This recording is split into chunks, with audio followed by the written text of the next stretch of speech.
Hey guys, welcome to Wednesday on Geeks of the Week. First off, I want to apologize for not filming last week. My boyfriend was up coughing all night on Tuesday, which meant I didn't get much sleep, and then I had to work 12 hours on Thursday, so I needed Wednesday to get as much sleep as possible, and I was so out of it the next day I even forgot to say, lol, sorry, no video.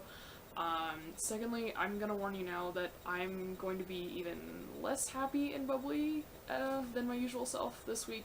For one thing, because I'm very tired and stressed about Katsucon being next week. The second is that Monty's passing has hit me a lot harder than I expected. I have a lot of friends who were friends with him. I never got to meet him personally, but I felt like I kind of knew him in a sense through them, and through them I knew how special he was. And I mean, if you can't tell from the outpouring of support to his family and just everything in the wake of his passing, he was a very, very special guy, and you didn't have to know him to know that, and just, it's been really hard for me to see so many of my friends and artists and YouTubers that I follow missing him so much and hurting so much, and I hurt knowing that, I hurt only a fraction of what they are feeling right now, and so it's hit me really hard. I admired him long before I gave in and watched Ruby. It really, honestly, the show didn't interest me at all. I watched one episode and didn't really like it, and then my boyfriend sat me down and watched it, and I appreciated its potential and just the vision that he had, and his unrelenting ability and desire to make his dreams come true, but also the way he wanted to make other people's dreams come true. And there's not a lot of guys like him in the world, and so I hope that we can learn from him and try to be more like him, because the world is a lot darker without him in it. Sorry, I'm literally ad-libbing this entire thing right now because I just have not been able to come up with words to express how I'm feeling about the whole thing, so I could not say something, because as the others have said, basically all of us are Ruby fans on this channel. I think Mario hasn't watched it, but maybe he will, and so I can't not say anything. So anyway, if you will be at Katsucon next week, on Friday at 7, we are all meeting by the fountains to have a memorial and share stories about Monty, and so it's gonna be emotional, but I think it will also be really helpful and healing. So if you guys need support, just need someone to hug or cry on, I will be there. The information is up on my Facebook page. I posted it a couple days ago. So if you can't be there, feel free to send me your messages, and if there's anything you'd like me to say, I will do my best to say it through my tears. And if you can't be there, please pass on the message so that we can spread the love as much as possible. Fortunately, something I can do, even in a tired and sad state, is talk about my favorite anime. So thank you, Baby J, for tossing your old mom an easy question this week.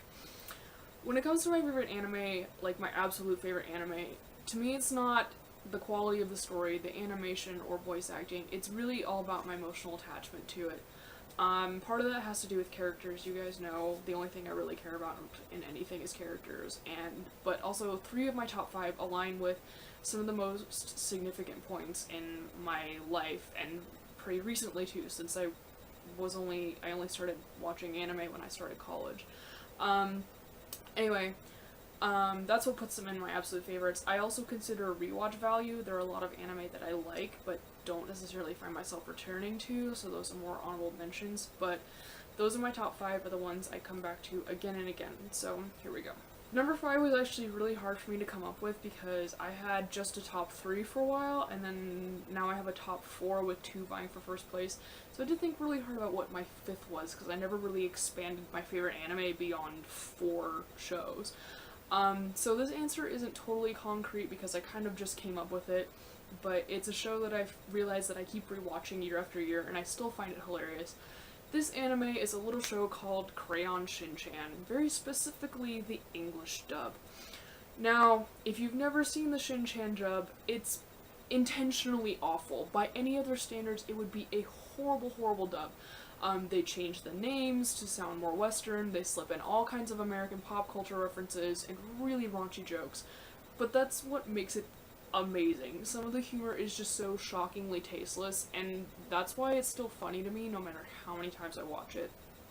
I also really do enjoy the voice acting, especially Jerry Jaywell as Happiness Bunny, Chuck Huber as Shin's dad, and of course, Shin-Chan himself, Laura Bailey. Number 4 goes to Durr.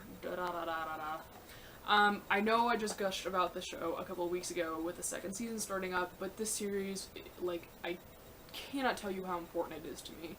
Well, I'm gonna try anyway.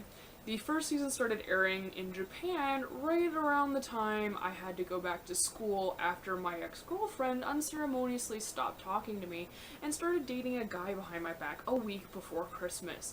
So when I went back to school after Christmas break, I was just terrified to be on my own, away from my family and my support circle. And I don't remember how I discovered Dirt, but pretty quickly it became my entire world. There's only one other series ever, and of course it's on this list, and you guys probably know what it is, that consumed my every waking thought from week to week. I would just rewatch the episodes over and over and over until the next one aired. And then, I joined a message board for an upcoming convention, the first one I would attend without my ex-girlfriend, so it was pretty kind of a big deal. And the few of us that were actually watching her, because Arizona is always super behind the good stuff, we all huddled up on a thread where we just obsessed over the show, and one of those people on that message board was the guy who became my current boyfriend of nearly 5 years. And yes, back in the day we were able to cosplay Salty and Shinra together. Everybody's OTP. If you don't love them, don't talk to me. Anyway, that emotional attachment aside, it's such a unique and weird and wonderful show, and I guessed about it like 2 weeks ago, so go watch that, I guess. Anyway, and it's probably the only one I've seen that can get away without not having a clear main character, because part of it is that all the main characters are really enjoyable. I don't really know how to describe it, but it's one of the few shows that I've watched that I would truly consider a modern anime classic. Third on the list is... Am I holding it up the right way? Nope. Oops. Okay. Third on the list is very shiny. You can't even tell what it is, but this is Ouran High School Host Club. I think I've mentioned before, yeah, I mentioned it earlier, I only got into anime when I started college, and Ouran was pretty big at that time, and it was one of the shows that I watched during my first year of being an adult anime fan. And it's one of the few, really, really few shows that just absolutely left a gaping hole in my soul when it was over. Like, I've watched the last episode once, because it just ruined me. That it was just, it wasn't even a sad ending, but it was just like the fact that it was over just wrecked me. And that's because it's one of the few shows where there isn't a single character I don't like. You know, I like some more than others, but there's nobody that I just absolutely can't stand. Yes, even Renge. Every character is entertaining and likable in their own way. I love all the parody elements and how it pokes fun at the shoujo genre, which is probably why this is the only shoujo anime I've ever enjoyed. The whole show is just a delight, except for that one episode with Kyoya that I deny ever happened and never watched again. And also, I will defend the dub until the day I die. It is just about perfect, and the haters can fucking suck it. Now, as I mentioned, my top 2 are really tied for first place, and this is because one of them is too new for me to really say it has stood the test of time and deserves to take the crown as my all-time favorite anime. And that, of course, is Kill la Kill, as you guys probably figured out. I don't have it on DVD yet because I'm waiting for the full box set to come out. For Kill la Kill, a new show like that to ramp its way right to the top of my favorite animes, it must be something really spectacular, and to me it is. I think I've talked about this before, so forgive me if I'm repeating myself, but when Kill la Kill first started airing, I was in my second to last semester of college, and I was basically staring down the barrel of possibly not graduating, simply because I was shit in my Japanese classes. I had to focus most of my study time just to scrape by, and because of that, my other classes and my GPA just totally suffered. So this semester I had to pass Japanese 202 and I would be golden, but it was so hard and I was just so stressed out constantly by the fear of failure. Kill la Kill was what kept me sane and what kept me looking forward to the weeks passing by, and it's really because I connected with Ryuko almost immediately. I loved her badass attitude, but more importantly, I latched onto her burning desire to reach her goals and not let anyone or anything stand in her way. And that was absolutely the kind of character I needed in my life at that time. And that's a big reason why I'm stupidly attached to this show, as you guys know by now. Aside from that, I like every single character. I don't hate anybody. You know, whenever somebody shows up on screen, I'm always like, yay, this character. The soundtrack has barely left my car stereo for the past year. I love how it cleverly makes statements and uses parody to make a point, sometimes so subtly that people think the show is completely asinine, when in fact it is the people watching it who are asinine. And honestly, out of every story I've ever read, watched, or played in my entire life, Kill la Kill pretty much does the best job of presenting not one, but two female characters with complete agency, who exist for themselves and not to act as a foil to the male character. I will defend this show to my last breath, because I just love it intimately and on so many levels. So the other show tied for first, that has held on to first unchallenged for many years, is Code Geass. Yes, I have heard every single criticism you can throw at this show, and I will agree with just about every single one. That will never, ever stop me from loving Code Geass. For fuck's sake, I named my public persona after what the characters call Lelouch when he's wearing a dress. Yes, it's 100% canon. Google it. Code Geass as a show contains a lot of elements I love: giant robots, hot girls, implied butt sex, a tense political landscape set in a not-so-distant future. I love the juxtaposition of Lelouch's political struggles alongside his personal ones, and how he was able to take things into his own hand to change the world for better or for worse. Code Geass was the first anime that I loved, like, on a really intense level, and, like, honestly, I could go on for an hour how obsessed I was with the show. It was really ridiculous for a while. I'm sure I've bored you enough already, but this will always be the bae. Always.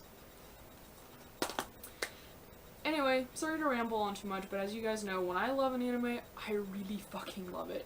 So for next week, I'd like to ask the other geeks, what are the worst anime you've ever seen? It doesn't have to be a top 5, I guess technically it would be a bottom 5, but I'm just curious to know what your opinions are of some other shows. I will try to answer next week, but I will warn you now, I leave for Katsucon in the very, very wee hours of Wednesday morning, but if I get my packing done early enough, that's a good one. Then maybe I can film something when I get to DC. I don't know, I'll try. I can't promise anything, but I'm looking forward to seeing everybody's answers, because Steph ranting is one of the best things in the world. Anyway, so thank you guys for watching. I'm sorry to go from depressing subject matter to talking about how important anime is, because it's very important. Anyway, kind of a weird episode, but thank you guys for watching to the end. If you did, please like, subscribe, share, and I will shut up. See you guys later.